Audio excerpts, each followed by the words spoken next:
Ouais, aïe, aïe. Bonjour les petits et les grands, comment allez-vous aujourd'hui? J'espère que vous avez passé de bonnes vacances, surtout en regardant le fin d'eau.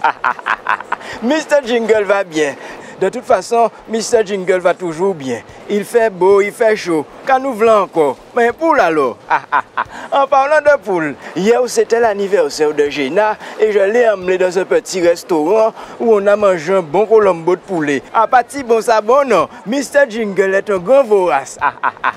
Bien, allez. Mais au fait, vous avez su répondre à la question de la dernière fois. Hein? Souvenez-vous, la question était quel pourcentage d'eau recouvre notre planète? Eh bien, la réponse est 75%. Oui, les enfants, 75% du globe est couvert d'eau. C'est beaucoup, mais comme je vous l'expliquais, presque toute cette eau est soit salée, soit gelée en permanence. Aujourd'hui, les amis, l'Office de l'eau et moi-même, le Mister Écolo, allons vous parler du cycle de l'eau. Mais oui, car on fait couvrir notre robinet et l'eau coule glou-glou. Mais d'où vient cette eau? Eh bien, je vais vous expliquer. Vous savez, les enfants, l'eau circule en permanence sur la Terre.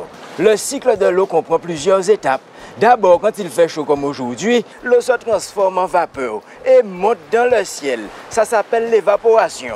Ensuite, la vapeur d'eau se refroidit dans le ciel et devient goutte. Les gouttes ensemble forment alors un nuage. On appelle ça condensation. Puis, quand les gouttes deviennent trop lourdes, elles retombent sous forme de pluie, de grêle ou de flocons de neige, en fonction de la température. C'est beau la neige, mais Mr. Jingle préfère la voir en photo. À partir fois-dit, non. Ça, c'est la précipitation.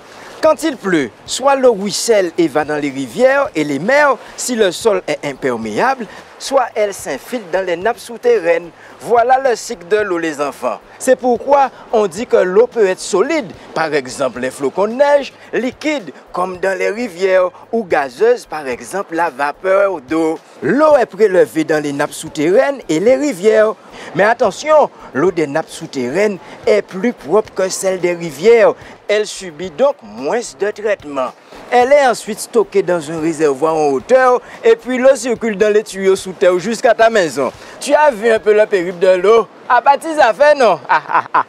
Une raison de plus pour préserver notre eau. Mais je ne comprends pas quelque chose. Pourquoi l'eau des nappes souterraines est plus propre que celle des rivières?